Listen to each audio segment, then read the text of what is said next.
Welcome to Deepwood Shrine, everybody. So this would be Deepwood Shrine. The Minish Elder spoke of, huh? He said something about being monsters inside? Didn't he? Hey, no, no reason to be afraid of anything. I'll be waiting right here. No, wait, what am I saying? I'm not gonna let you leave me alone out here. Yeah, we don't want him to be destroyed. No, thank you. Unfortunately, we can't break our pots with our sword right now. That's unfortunately a skill to break pots. I know, it's kind of a detriment. But we can use the R button here to lift up pots if necessary.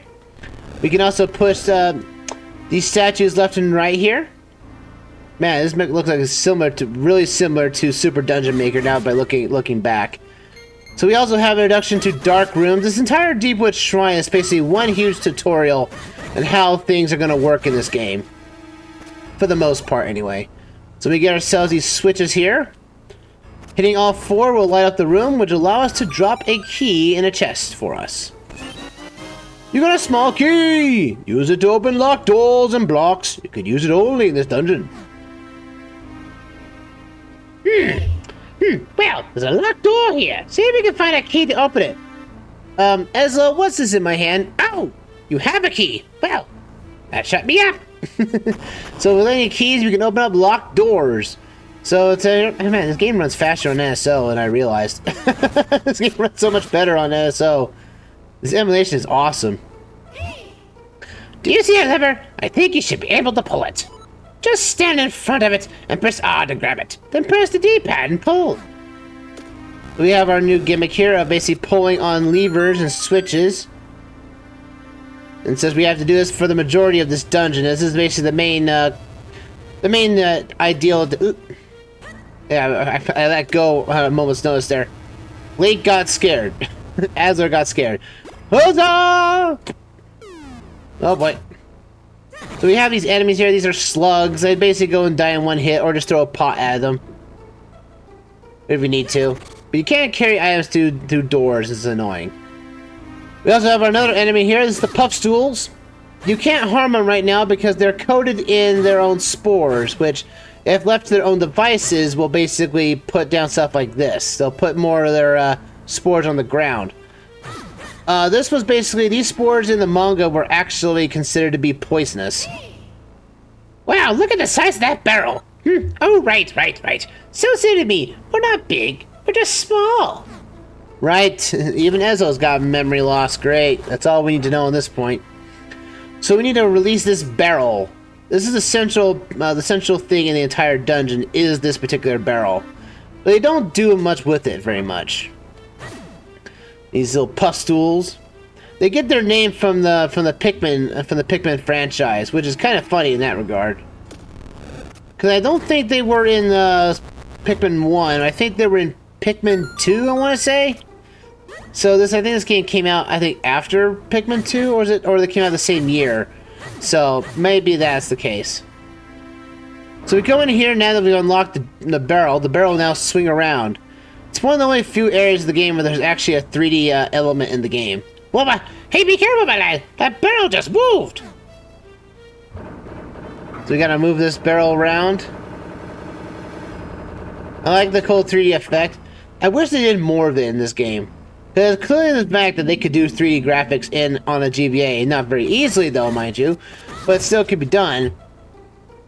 Like, they could have done that more. Like, they don't do it enough. So we pull this mushroom all the way to the back. We get ourselves our main chest, which is the map. So basically, every dungeon is going to have a map, a compass, and an item in the dungeon to help defeat said boss. That's basically the gimmick of all Zelda games up until Breath of the Wild. So, the Breath of the Wild and Tears of the Kingdom at this point. Unless you want to count basically the sages in Tears of the Kingdom being the item in question to help to defeat the dungeon's boss, but you know, the fact is that everything can, well, yeah, that's right. The sages are the key items in those dungeons. That's right. What we need now is something to hold down this switch. I think this jar right here would be good enough for us. Now, we don't want to lift this jar, but we can also push jars around and put them down as switch placeholders. Because we can't get around anywhere else. So now we gotta push and pull things around here instead of our tutorial. I think once you take something on the R, you can use the D-pad to push or pull it. This is extremely important, so I hope you take pains to remember it. I guess that means you'll remember it, Asler. Asler doesn't speak in this game, which is a real shame. Again, that's the one thing I like about the manga in general, is that Link talks. And that's the thing about it. They gave Link a personality. It's like, I don't know, and the fact that the mangas are licensed material from Nintendo. So Nintendo, you know, approved of giving Link a voice and speaking patterns in the mangas. So this means they're fairly okay of Link talking in the game, in the mangas, but why not in the games? That just baffles me. I know it's Miyamoto's thing of saying well, it's because it's between you and the player. And I'm like, well, you know, even then, for games like, say, Genshin Impact, where you have a silent protagonist on most of the occasion, the Traveler, but after a while, that guy brings up some speech patterns once in a while too, and it's like, come on, guys, like, you can have a silent protagonist and also have him talk on the occasion. Like, come on.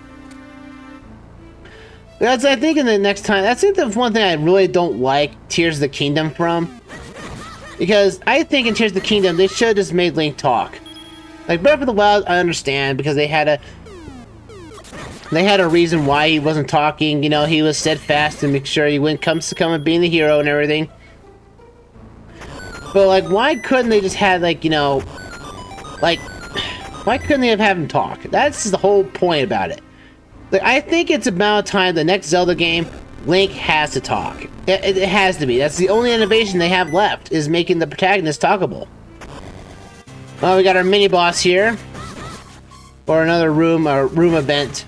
That locks us in, plays some devastating music, and gets us our next item in the game, another key for us. So, if these keys are in the dungeon, they're just hanging up in the roof, and they just... I'm pretty sure it was hung up by, like, some sort of silk web or something like that. And in fact, since the monsters defeat, the silkworm goes away too. I don't understand that at all. We jump around here. We throw these jars around. We have hearts and rupees to our trouble. We have more creatures beyond us here. Hey! You guys all deserve to die. Oh, when we get to the items in this game, it is basically this game has probably one of the best items in the game. Just in generalization, just idealistically about it. Push this over here. Can't get oh, that chest is blocking us. Now there's a puzzler. I suspect there's not much more we can do here right now. Let's press on. Perhaps we can work this from another angle later on. Oh, we're not gonna avoid missing this. Okay, again, I'm gonna try to go after every chest that every dungeon has, because again, we're not coming back in these dungeons anytime soon. So grab everything you can once go over, because especially if you want those gotcha crystals. Oh, I hate that's like the only one thing I hate about this game in general is just this gotcha system. It's so annoying. We open that up. We can't do anything about those puff stools just yet. Let's see. Oh boy. You guys need to get away from me. Oh, we can kill him. That's right. We actually can kill him with blunt force trauma to the face. They do drop puff stools upon death when doing this, though. But it is kind of funny to see him just die by a blunt force to the... You can't kill him. So, a sword can't hurt them, but, a jar being thrown... Oh! As here we got 5 rupees! That's kind of nice. Until you try the apprentice and you're like, oh look, that's another rupee. So we got to our first mini-boss. This is the silkworm. This guy is... it's not too annoying. But you have to hit his face and stun him and hit his behind. But then he gets enraged and everything, and you have to watch out for him. They try to make this guy a bit more of a thing, but he's not very much of a threat, really. This guy shows up a few times in the game, but that's about it. Otherwise, he's not much of a threat at all. This cursed silkworm. Because he can be just stunned like this and just go... And he's down like in 3 rounds. Not much of a boss, but... You know, it's a small boss. You never know. These creatures are huge to us now. And we get ourselves the Gust Jar! Hold the button to draw things in and release it to fire them out. Set to A or B in the item screen to use it. So we get ourselves our first item of the game. This is the Gust Jar. And just like such, we can hold it in and basically get away these little nets around us here. These little, these webs. There's another piece of heart right there. Now we have 3. And there's 1 more left in this dungeon. So we're going to collect that now, because now we have the means of doing so. So with the Gust Jar, you can hold down for long periods of time. You can draw in objects. And also you can chuck things out. It's kind of like a makeshift gun for Link. But there are 3 different stages to it. There's blue, yellow, and red. The more you suck in, the more you get more powerful shot when you release it to an enemy as such. But this also allows us to get rid of these little spores across the ground. And they have chests upon us here. We have 2 chests here. And you've got yourself 10 mysterious shells. I'm not sure what they're for, but just hold them on to them for now. These things are annoying because you can max these out. And if you don't use them, you'll basically waste chests and everything. Oh, look at that. There's a little warp panel up there. We can't get to it. Also, the puff stools are now weak to the Gust Jar. So now we can actually take all their spores off and then become very, very weak. To the point where you can actually hurt them right off the bat. Hurt them with your sword, no less. So they're not covered in their spores anymore.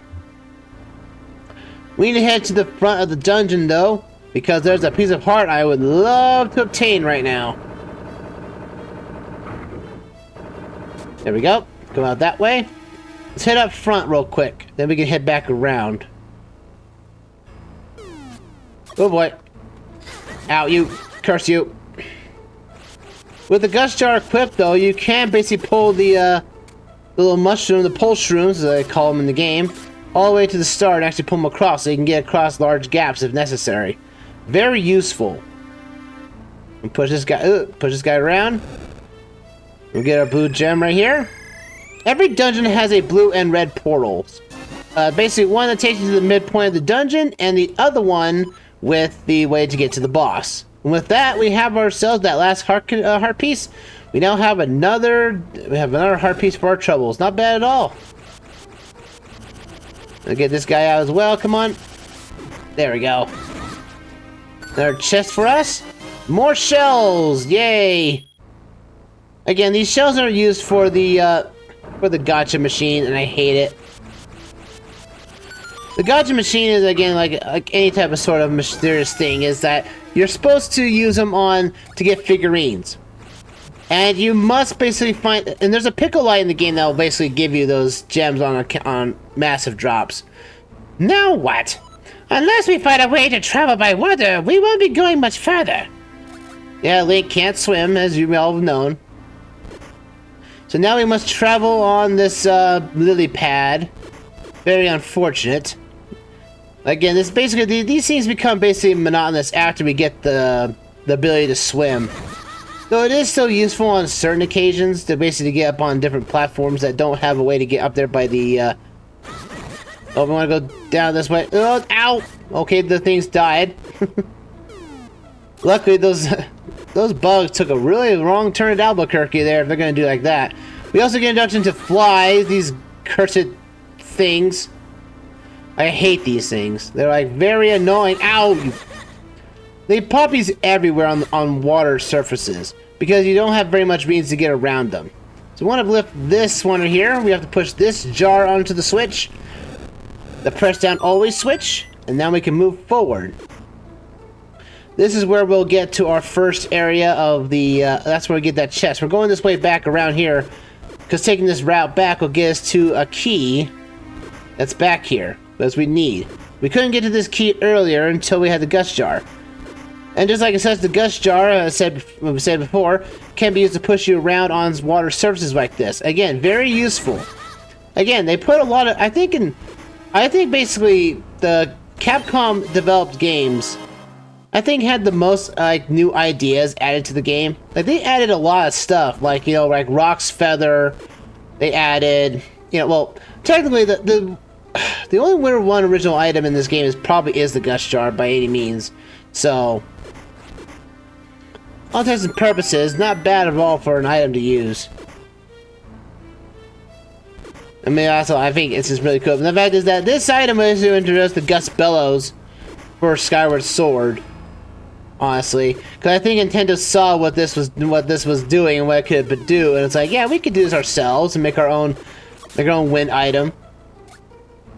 Beats the thing out nicely. And there's a lot more unique items we're going to see later on in the game, so we're not going to miss out on too much. Unfortunately, we can't get across here without pulling this, to its fully max. And get ourselves over here. So we're kind of using it as a makeshift hook shot right now. Again, it's kind of the Gust Jar gets a lot of love in this game. Like, there's a lot of stuff that uses it for. And now we have the big key. We can now open up the big doors. Heck yeah. And let's get ourselves back to the main entrance with this red portal. With the red portal now, we can let's check our map real quick. Oh, the chest I did not grab on the bottom floor, but all the way to the back. Let's go find that, shall we? It's a chest I missed. And I believe that's where we're at now. Yes. Alright. Yeah, right here. I totally spaced this one. We have to get this switch right here. And it gives more 20 mysterious shells. Not a whole lot more, but, any help is welcomed. Yeah, you guys are annoying me. I need to get back to the front lines. Come on, don't roll away, no! We can do like this. Aha! We can get us around there, no problem whatsoever. Now, what's stopping Link from not, jumping over the... Oh yeah, we can do this. So if you don't want to use the Gust Jar, you can use the blocks to, get around that too as well. Lazy! Not using the item as intended. Alright, now we got that in place. We got all the chests except for one, which is over on this doorway right here. So this chest gives us, I think this is only money. Yep, money. And don't worry, you're going to be drowning in money. The fact that there are multiple different wallets in the game means you're going to be getting money on a constant basis. Because that's what often most of the other main core mechanic this game has is kind of annoying. This game kind of has like the two different gimmicks that don't return in any other Zelda game. But I guess okay. So in any case, Zelda games we have a dungeon to fight. So who is going to be the big bad of this dungeon? Maybe it's a silkworm, a really big one. That'd be kind of cool. Let's go. But we are Minish for a good reason, because any type of main enemy that Link could take down normally is technically could be a boss for the Minish. And this is the only time this happens, too. When you see the boss enter the arena outside the dungeon. And welcome to our first boss. It is... the Big Choo-Choo!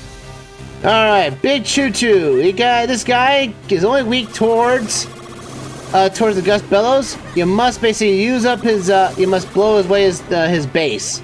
So it becomes top-heavy. And once it becomes top-heavy, he'll top over and now hit him as much as you can. Spam the sword as you must. Alright, I think it'll take about 3 rounds usually this guy takes down on. But after his first try, he will basically start, coming at you. Also, using the Gust Bellows does pull the boss closer to you as well, because using the wind to pull him around. I think it's most of the time that's either like 4 or 5 times the head of the Choo-Choo will just, bounce back and forth before it falls. Oh boy. And now he's gonna start jumping everywhere, so he's not gonna give you enough time to basically blow out the stuff. Ow, good boy. Ah. and blow him out like this. Oh. But also the fact is that every time he falls over, he's always gonna pull himself to center. Because that's the only way the model could work inside the room. 3 downs, he's out. And that's our first boss dead. Not too bad, not too healthy about that one. But there we go, we got ourselves the Earth Element, our first element of the game.